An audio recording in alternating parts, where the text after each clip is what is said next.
Nous allons poursuivre avec vous, Marc-Antoine Briand, à votre tour de nous dresser un état de la menace qui s'exerce sur le débat public numérique.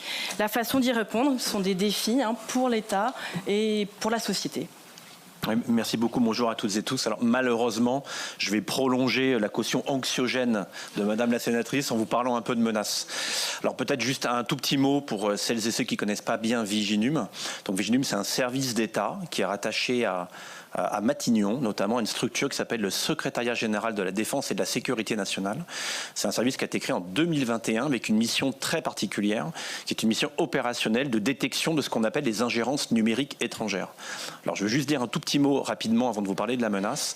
L'ingérence numérique étrangère n'est pas de la propagande, n'est pas de l'influence, n'est pas de la désinformation. Une opération d'ingérence numérique étrangère est une action qui implique un acteur étranger, donc j'ai besoin moi d'avoir un acteur étranger dans mon travail, et qui va utiliser des procédés techniques pour venir dans notre débat public, y être persistant et manipuler la façon dont le débat se forme autour d'un sujet, quel que soit le sujet. Et c'est une menace de sécurité nationale, puisqu'en fait, ces acteurs malveillants, étrangers, ils visent à déstabiliser ce qu'on appelle les intérêts fondamentaux de la nation. Donc ça, je voulais mettre de côté pour que vous ayez bien en tête ce qu'est Viginum. Donc là, le côté anxiogène, j'y arrive tout doucement, je vous rassure. Alors, je vais peut-être partir d'un premier constat, qui est que notre paysage informationnel, en fait, il est en train de changer tout doucement. Et parfois sans qu'on s'en rende bien compte. Pourquoi il est en train de changer? Parce qu'il y a encore quelques années, d'une certaine manière, on allait s'informer assez naturellement au travers des médias d'information dits traditionnels, quel qu'en soit le support. Presse, radio, TV. Et le débat, il se faisait autant à la maison qu'au bureau, qu'en famille, etc. Ce qui change, avec une accélération extrêmement forte depuis 2-3 ans, c'est qu'on a un nouvel écosystème informationnel qui vient principalement d'outre-Atlantique et qui tout doucement fait l'érosion du paysage dans lequel finalement on est tous attachés, dans lequel on a grandi, avec l'émergence d'influenceurs qui deviennent aujourd'hui des producteurs-diffuseurs d'informations, avec l'émergence de médias alternatifs d'information administrés par des puissances étrangères sans qu'elles le disent et sans que vous le sachiez, et ensuite par l'émergence de plateformes en ligne qui sont devenues partisanes. Alors quel est le problème? Vous allez me dire, c'est finalement l'évolution naturelle. Nos usages se numérisent, donc de fait, l'accès à l'information aussi. Là où ça pose un problème sans qu'on s'en rende compte, c'est que dans ce nouvel écosystème, plateformes partisanes, influenceurs, médias alternatifs, en fait, quelle est la frontière entre une information et une opinion? Et ça a été très bien dit tout à l'heure par vous, madame la sénatrice. Quelle est la différence entre les faits et les récits? Et quelle est la différence, surtout demain que la technologie, entre l'authentique et l'inauthentique? Donc ça, c'est une première donnée d'entrée qui n'est pas anodine, puisqu'en fait, ça modifie la façon, d'une certaine manière, dont on va se forger notre propre opinion. Partons de ce constat-là. Qu'est-ce que nous, Viginum, en fait, on constate? Qu'est-ce que l'on observe?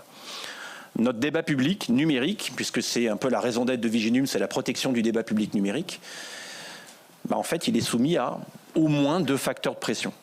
Le premier facteur de pression, je vais l'appeler stratégique. Et je vais le résumer en une phrase très simple. C'est la persistance, dans notre débat public, d'une activité étrangère malveillante pour déstabiliser nos intérêts. Voilà. Alors ça, c'est quoi la forme de cette activité malveillante? Concrètement, Viginum suit plusieurs dizaines de modes opératoires informationnels de presque 12 nationalités différentes qui sont dans notre débat public prépositionnés et persistants.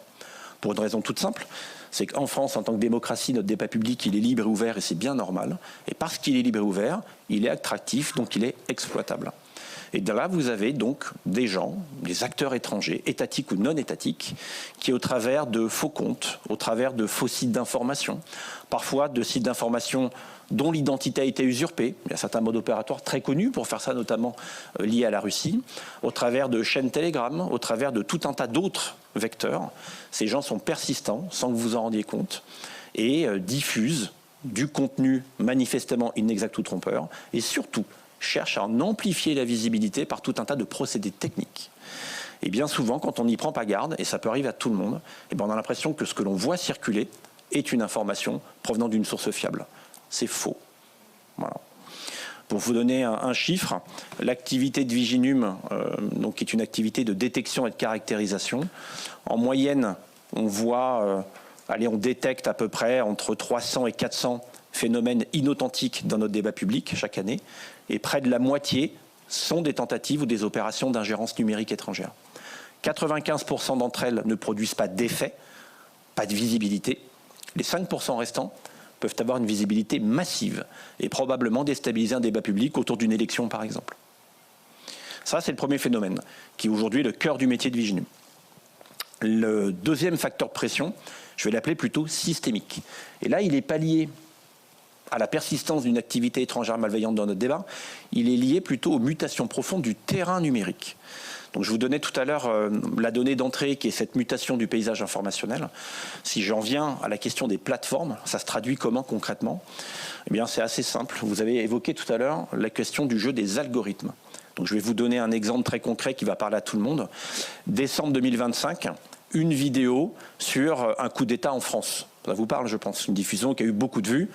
Donc, au-delà du fait que ça donne beaucoup d'espoir à des colonels de l'armée française pouvant prendre le pouvoir par un coup d'État en France, joke, bien sûr.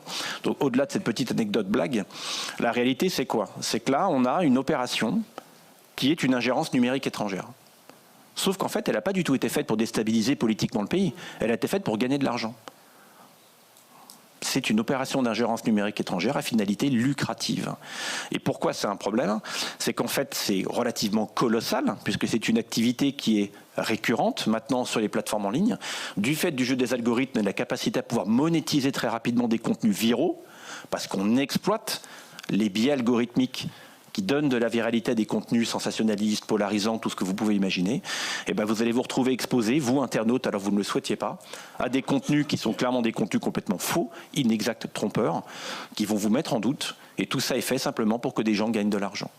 Donc ça, le jeu algorithmique est une vraie question qui, si je la pousse un petit peu, nous invite à penser à revoir peut-être le statut des plateformes qui aujourd'hui se disent hébergeurs, mais sont probablement du fait des algorithmes des éditeurs. Donc ça, c'est une vraie question. Et ensuite, le deuxième paramètre sur la partie systémique, c'est l'usage croissant de l'intelligence artificielle et générative. Voilà. Donc je pense qu'on ne mesure pas encore, nous en Europe ici, on en parle beaucoup, on a en tête ChatGPT et d'autres outils, j'allais dire d'agents conversationnels, mais en fait aujourd'hui dans la Silicon Valley, la révolution technologique elle est colossale, notamment sur l'IA agentique, c'est-à-dire l'autonomisation croissante d'outils d'IA qui demain vont faire tout toutes seules. On peut très bien, je vais faire de la science-fiction, mais imaginez que dans 5 ans, peut-être moins, eh bien en fait des comptes seront complètement gérés par de l'IA, vont produire le même contenu, le partager en multiplateformes, réagir automatiquement, produire du texte, aller sur un site web pour partager un autre article. Et donc vous allez avoir une bulle qui va se former et qui sera non maîtrisable et extrêmement difficile à maîtriser. Donc cet usage croissant de l'IA générative et de l'IA de manière générale, aujourd'hui, pour Viginum, c'est une évolution structurelle de la menace. Demain, ce sera une révolution. Et ça, il faut qu'on en ait bien conscience. Voilà. J'ai été assez anxiogène, je crois. Voilà, merci. Je vous remercie. Merci.